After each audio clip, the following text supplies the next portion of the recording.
जय हिंद दोस्तों। इस वीडियो में मैं बात करने वाला हूँ NCERT maths class 8 exercise 3.3 question number 6, 7 और 8। तो दोस्तों आप मेरे वीडियो को शुरू से अंत तक देखते रहिएगा और अगर समझ में आए तो लाइक शेयर कमेंट जरूर कीजिएगा। तो दोस्तों क्वेश्चन नंबर 6 में क्या लिखा हुआ है, to adjacent angles of a parallelogram have equal major, find the measure of each of the angles of the parallelogram. यानी क्वेश्चन कह रहा है कि two adjacent angle of parallelogram, जो दो एडजेसेंट एंगल पैरेललोग्राम का है उसका इक्वल मेजर है, यानी दोनों एडजेसेंट एंगल का मेजर जो है बराबर है। तो आपको क्या करना है, find the measure of each of the angles of the parallelogram. यानी आपको जो है सभी प्रत्येक एंगल ऑफ पैरेललोग्राम, प्रत्येक पैरेललोग्राम का एंगल फाइंड करना है। तो दोस्तों सबसे पहले हम क्या करेंगे, एक पैरेललोग्राम हम ड्रॉ कर लेते हैं।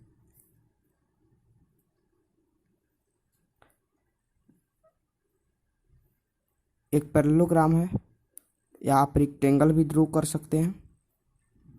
अब इसका क्या है, दोनों एंगल आपको एक ही मानना है। आपको मन करे तो इसको x मानिए, दोनों को मन करे तो 2x मानिए, मन करे तो 3x, जो मन करे आपको मान सकते हैं। लेकिन ये दोनों एडजेसेंट एंगल जो होना चाहिए इक्वल होना चाहिए। तो चलिए हम इसको x मान लेते हैं। तो हम सॉल्यूशन में लिखेंगे let two adjacent angles of a parallelogram be x. तो अब देखिए क्या करेंगे, अब हम लिखेंगे according to question x plus x is equal to 180 degree. यानी जब हम दोनों को सम करेंगे तो 180 के बराबर होगा। क्यों होगा, क्योंकि sum of adjacent angle of parallelogram कितना होता है, 180 के बराबर होता है, इज 180 डिग्री। ठीक है, तो अब देखिए x जोड़ेंगे तो 2x is equal to 180 degree, x is equal to 180 by 2 यानी 90 डिग्री। यानी दोस्तों आपका x का वैल्यू 90 हो गया। तो इसको हम ABCD नाम दे देते हैं।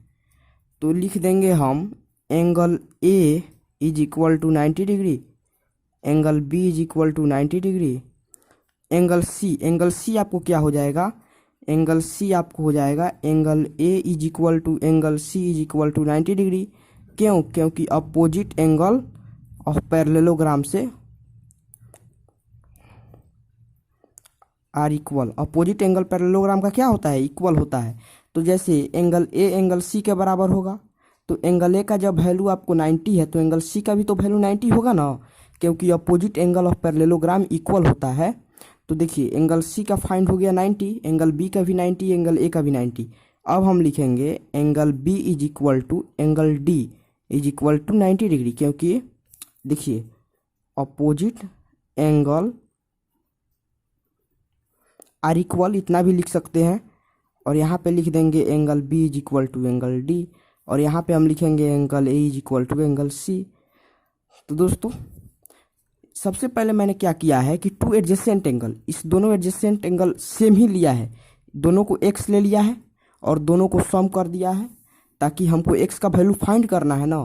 तो जब हमारा x का वैल्यू फाइंड हो गया, यानी measurement of angle A find हो गया, एंगल B फाइंड हो गया, तो एंगल C और D आसानी से फाइंड हो जाएगा, जैसे कि आपने क्वेश्चन 3, 4 और 5 में बनाया था। अब दोस्तों क्वेश्चन नंबर 7 पे चलते हैं। तो देखिए दोस्तों क्वेश्चन नंबर हम 7 पे चलते हैं। अब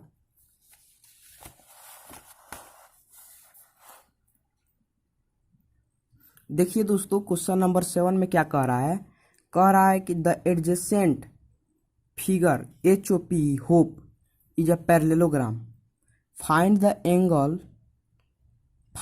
angle measure x, y and z, state the property you use to find them.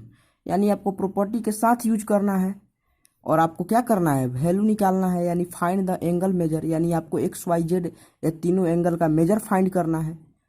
तो सबसे पहले दोस्तों आप क्या कीजिएगा, आपको एंगल जब फाइंड करना है तो देखिए हम जो है सॉल्यूशन सोल्व करते हैं। सॉल्यूशन यहाँ पे देखिए, इस एंगल को और इस एंगल को जब हम सम करेंगे तो 180 के बराबर होगा, क्योंकि लीनियर पेयर से आप जानते हैं जब एक स्ट्रेट लाइन पे टू एंगल फॉर्म होता है तो वो कितने के बराबर होता है, 180 के बराबर। तो हम लिखेंगे आगे, इसका हम एंगल का वैल्यू फाइंड कर लेते हैं, इसको हम मान लेते हैं Q। तो देखिए angle POQ plus angle POH is equal to 180 degree, क्या चीज़ से, लीनियर पेयर LP। अब देखिए आपको इसका वैल्यू 70 मालूम है, plus angle POH is equal to 180 degree. अब देखिए angle POH is equal to 180 degree minus 70 degree, यहाँ पे 70 हो जाएगा। तो angle POH is equal to 180 में से 70 गया 110, यानी आपको जब यह इसका वैल्यू फाइंड हो गया, इसका वैल्यू आपको मालूम हो गया कितना, 110, तो आपका x का वैल्यू मालूम नहीं हो जाएगा। अपोजिट एंगल ऑफ पैरेललोग्राम क्या होता है, इक्वल होता है। तो देखिए क्या लिखेंगे आप, angle POH is equal to angle PEH is equal to कितना, 110 डिग्री, यानी आपका x का जो वैल्यू होगा वो भी 110 होगा। कैसे, एंगल POH के बराबर है एंगल PEH का वैल्यू, तो यानी आपको 110 हो जाएगा, क्या चीज़ से, यहाँ पे आप लिखेंगे opposite angle of parallelogram are equal, equal होता है। तो अब आपने x का वैल्यू फाइंड किया, x is equal to 110 degree. तो जब आपने x का वैल्यू फाइंड कर लिया और आपने x का जब वैल्यू फाइंड कर लिया, अब आपको y का वैल्यू फाइंड करना है। तो देखिए आप क्या करेंगे, जब y का वैल्यू आपको फाइंड करना है ना, तो सबसे पहले आप देखिए कि यहाँ पे जब z जैसा फॉर्म्ड हो रहा है, ऐसे यहाँ से देखिए और ऐसे यहाँ से देखिए, इधर से देखिए, इधर से एक z बन रहा है ऐसे, तो आप जानते हैं जब z बनता है तो वहाँ पे अल्टरनेट इंटीरियर एंगल बनता है। जैसे यहाँ पे 40 डिग्री है तो y का वैल्यू कितना होगा, 40 डिग्री होगा, क्या चीज़ से, अल्टरनेट इंटीरियर एंगल से। तो आप आसानी से y का भी वैल्यू फाइंड कर लिए। आप लिखेंगे y is equal to 40 degree, क्यों, क्योंकि इसका प्रॉपर्टी होगा अल्टरनेट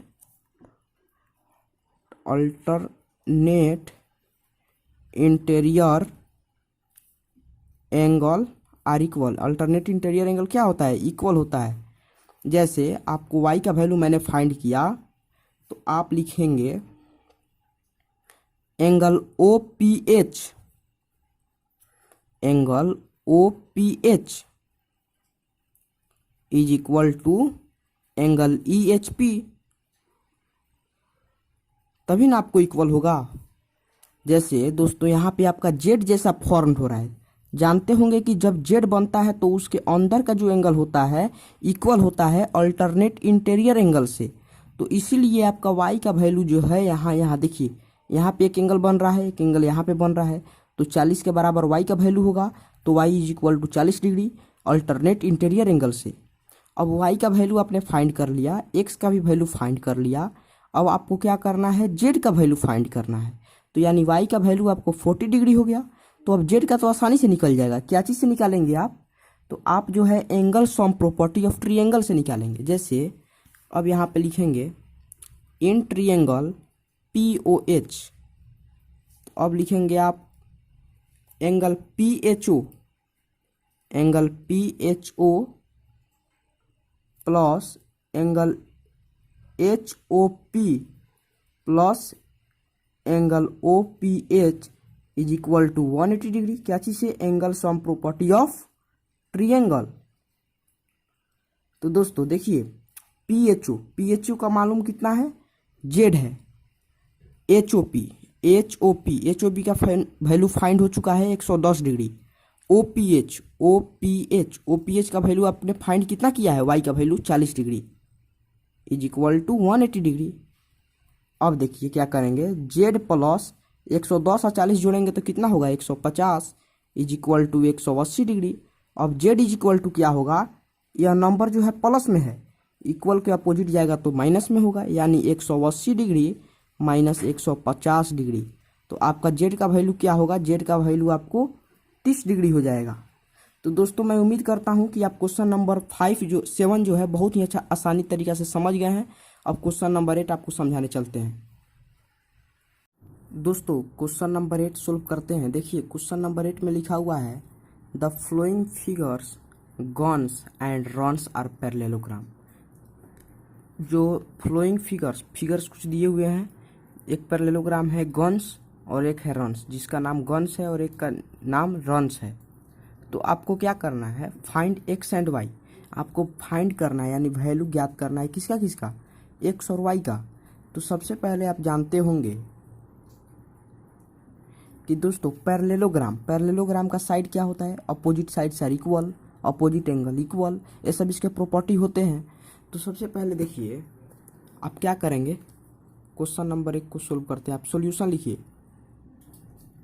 देखिए यहाँ पे 3y minus 1 is equal to 26 हो जाएगा। क्यों हो जाएगा, क्योंकि GU is opposite side SN। GU जो है SN का अपोजिट साइड है तो इक्वल होगा ना जी। देखिए जैसे 3y minus 1 is equal to 26 आप लिख सकते हैं, क्योंकि आप जानते हैं कि पैरेललोग्राम का अपोजिट साइड क्या होता है, इक्वल होता है। तो आइए हम सोल्व इसके करते हैं। 3y इज इक्वल टू, या माइनस में है उधर जाएगा प्लस में, 26 प्लस 1 यानी 3y इज इक्वल टू 27। तो y इज इक्वल टू, या गुना में है तो भागा में हो जाएगा, यानी 27/3, 3 9 27। तो आपको y का वैल्यू क्या होगा, यहाँ पे y का वैल्यू 9 होगा। अब यहाँ पे x का भी वैल्यू फाइंड करना है। SG is opposite to UN। देखिए क्या होगा, SG is opposite of UN। दोस्तों तो SG जो है क्या है, UN का अपोजिट है। तो आप जो है लिखेंगे 3x is equal to 18। 3x यानी इस साइड के अपोजिट वाले साइड है ना, तो आप 3x इज इक्वल टू 18 लिख सकते हैं। x इज इक्वल टू 18/3 यानी 3 6 18। x का वैल्यू आपको 6 हो जाएगा, y का वैल्यू आपको क्या 9 हो जाएगा। अब दोस्तों क्वेश्चन नंबर 8 का सेकेंड वाला क्वेश्चन सोल्व करते हैं। देखिए सेकेंड वाले क्वेश्चन में क्या है कि ये भी आपको एक पैरेललोग्राम ही है जिसका नाम RUNS रन्स है। तो इसमें आपको डायगोनल दिया हुआ है, RN और SU ये डायगोनल है। तो आप जानते हैं कि इसके बराबर यह होता है और इसके बराबर ए वाला होता है। तो देखिए दोस्तों आप क्या लिखेंगे, इसका नाम यहाँ पे एक O दे देते हैं। तो आप जानते हैं कि ए वाला डायगोनल और ये डायगोनल दोनों इक्वल होता है, यानी डायगोनल इसमें इक्वल नहीं होता है क्योंकि यह पैरेललोग्राम है। पैरेललोग्राम का डायगोनल जो होता है इक्वल, इस वाले पैरेललोग्राम का डायगोनल इक्वल नहीं होता है, लेकिन रेक्टेंगल का डायगोनल इक्वल होता है क्योंकि उसके सभी साइड इक्वल होते हैं। तो मतलब ए वाला जो एंगल डायगोनल होता है इसके बराबर यह, इसके बराबर यह, यानी ON के बराबर OR और OS के बराबर OU। तो आप लिख सकते हो OS is equal to OU। अब क्या लिखोगे, y plus 7 is equal to 20। तो y is equal to 20 minus 7, या प्लस में है इक्वल के अपोजिट जाएगा माइनस में हो जाएगा, यानी y इज इक्वल टू 30। तो आपने y का वैल्यू फाइंड कर लिया 13। अब आप क्या करोगे, RO is equal to ON। अब देखो यहाँ पे मैं लिखता हूँ RO is equal to ON। तो आपको RO is equal to ON, तो x plus y is equal to 16। तो y इज इक्वल टू आपका निकल गया है, फाइंड हो चुका है 13 इज इक्वल टू 16। तो x is equal to 16 minus 13। x is equal to 16 में से 3 गया 3, यानी यहाँ पे आपका x का वैल्यू 3 हो गया, y का वैल्यू 13 हो गया। तो दोस्तों मैं उम्मीद करता हूँ कि आप सभी क्वेश्चंस को आसानी से समझ गए होंगे। तो देखिए मैंने यहाँ पे क्या किया है, मैंने यहाँ पे इसके इस वाले डायगोनल, यानी डायगोनल जो होता है ना, जब बाइसेक्ट एक दूसरे को करता है तो आधा आधा जो होता है इक्वल हो जाता है, यानी इधर वाला आधा और इधर का आधा। कभी भी पैरेललोग्राम में डायगोनल बाइसेक्ट करता है तो अपोजिट डायगोनल्स क्या होता है, इक्वल होता है। बाइसेक्ट करने पर आधा आधा जब होगा तो दोनों ओर का क्या होगा, इक्वल होगा। तो यहाँ पे x plus y is equal to 16 लिख दिए हैं, तो y का वैल्यू हमने पहले ही यहाँ से फाइंड कर लिया है, 13 होगा। तो x plus 13 is equal to 16, तो x इज इक्वल टू 16 में से 13 गया 3। और देखिए यहाँ पे मैंने क्या किया है, y plus 7 is equal to 20, तो y is equal to 20 minus 7 यानी y इज इक्वल टू 13। तो दोस्तों मैं उम्मीद करता हूँ आप क्वेश्चन नंबर 6, 7, 8 आसानी से समझ गए होंगे, और मिलते हैं नेक्स्ट वीडियो में नेक्स्ट क्वेश्चन के साथ।